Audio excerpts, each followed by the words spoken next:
BSP अध्यक्ष मायावती से ही जुड़ी हुई एक और बड़ी खबर। मायावती के भाई आनंद कुमार की 7 कंपनियां ईडी यानी इन्फोर्समेंट डायरेक्टरेट यानी प्रवर्तन निदेशालय के शक के घेरे में है।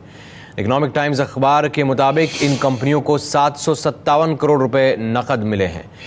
इकोनॉमिक टाइम्स के मुताबिक ईडी की नज़र इस बात पर है कि इन कंपनियों के पास इतना पैसा कहां से आया। आनंद कुमार की सबसे पुरानी 1987 में बनी company hotel library club private limited को ही पिछले 5 साल में 346 करोड़ रुपए मिले हैं। ये पैसा कंपनी को निवेश की बिक्री से मिला है, लेकिन ना तो ये साफ है कि ये निवेश क्या था और किसे बेचा गया। मायावती के भाई आनंद की 7 कंपनियां शक के घेरे में है, ईडी के शक के घेरे में है। आनंद कुमार की 5 कंपनियां, आनंद कुमार की कंपनियों को 757 करोड़ रुपए कैश में मिले। ईडी की नजर कैश में मिले 757 करोड़ के स्रोत पर है।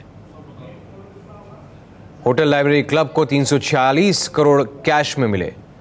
तो मायावती के भाई आनंद कुमार की 7 कंपनियों पर यह सवाल है और आनंद की 7 में से 6 कंपनियां 2007 में बनी। 2007 में ही मायावती की उत्तर प्रदेश में सरकार भी बनी थी। अनुमान, महंगे शेयर बेचने या एडवांस जब्त करने से रकम इकट्ठा की गई। अनुमान के गुमनाम निवेश बेचने से ये रकम आई है।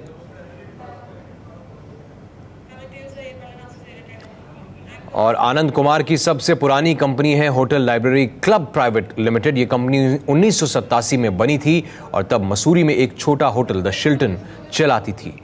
तब कंपनी 24 लाख की थी। आनंद कुमार और उनकी पत्नी विचित्रलता कंपनी के मालिक थे।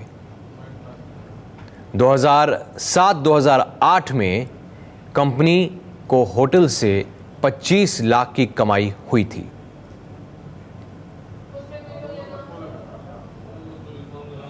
2011-2012 में कंपनी ने 80 लाख का घाटा दिखाया था, लेकिन 152 करोड़ रुपए ऐसी डील से मिले जिसके स्रोत की कोई जानकारी नहीं मिली।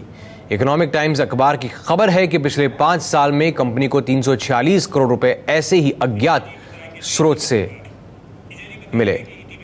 पता नहीं कि आनंद ने क्या बेचा और किसको बेचा। मेरे साथ मेरे सहयोगी विजय विद्रोही जुड़े हैं, उनसे बात करते हैं। विजय, ईटी की ये रिपोर्ट है जिसमें यह है कि आनंद कुमार की कंपनियों से सवाल है और प्रवर्तन निदेशालय जो है कंपनियों के ऊपर कैश कहां से आया इस ओर भी ध्यान अपना दे रही है और हो सकता है कि जांच के घेरे में वो आ सके। क्या क्या छपा है रिपोर्ट में? और देखिए, कुल मिलाकर इस रिपोर्ट यही बताती है कि किस तरह से जो राजनेता हैं वो अपनी संपत्ति में जो बेनामी संपत्ति का हिस्सा होता है या जो दूसरी कंपनियां उस कंपनियों में अचानक निवेश करना शुरू कर देती है, उनकी जो कंपनी में निवेश बहुत कम होता है, लेकिन कैसे जो उनका शेयर है बहुत ऊंची कीमत पर कुछ अज्ञात लोग खरीद लेते हैं, या कुछ अज्ञात लोग या फर्जी कंपनियां या बेनामी कंपनियां कैसे इन कंपनियों को कर्ज भी दे देती है, बिना ब्याज के कर्ज भी दे देती है या अग्रिम तौर पर भी भारी रकम दे देती है।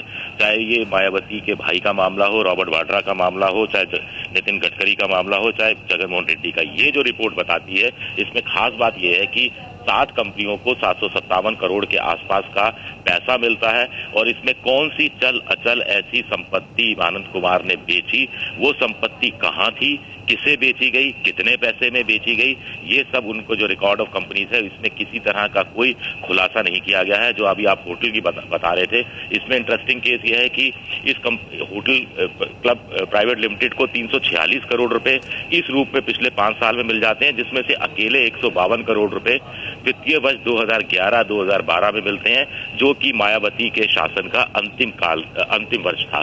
तो ऐसे में बड़ा सवाल यही उठ रहा है, जिसकी पता लगाने में एनफोर्समेंट डायरेक्टरेट भी कोशिश कर रहा है कि ये जो चल अचल संपत्तियां हैं ये किसे बेची गई, ये कहां थी और कितने में बेची गई और किन लोगों ने इन संपत्तियों को खरीदा, या इनका जो शेयर है ये बढ़े हुए मूल्य पर आखिर ऐसे कौन लोग थे जिन्होंने खरीदा और उसके पीछे क्या उनके स्वार्थ। जी, मैं विजय रोक रहा हूं आपको। हमारे साथ यूपी कांग्रेस के प्रवक्ता अखिलेश सिंह जुड़े हैं, उनसे बात करते हैं। अखिलेश जी, मायावती के भाई आनंद कुमार की जो कंपनियां हैं वो सवालों के घेरे में हैं और इन्फोर्समेंट डायरेक्टरेट अज्ञात स्रोत से कैसे पैसे आया, क्या बेचा, किसको बेचा, ये स्पष्ट नहीं है, इसलिए प्रश्न चिन्ह लगा रहा है। देखिए, मैं इस न्यूज को मैंने पढ़ा नहीं है, क्या न्यूज छपा है, कैसे छपा है। अगर आप ये बता रहे हैं ऐसा है तो जो कंसर्न विभाग है वो अपना काम कर रहे होंगे, तो ये उनका कार्य क्षेत्र है।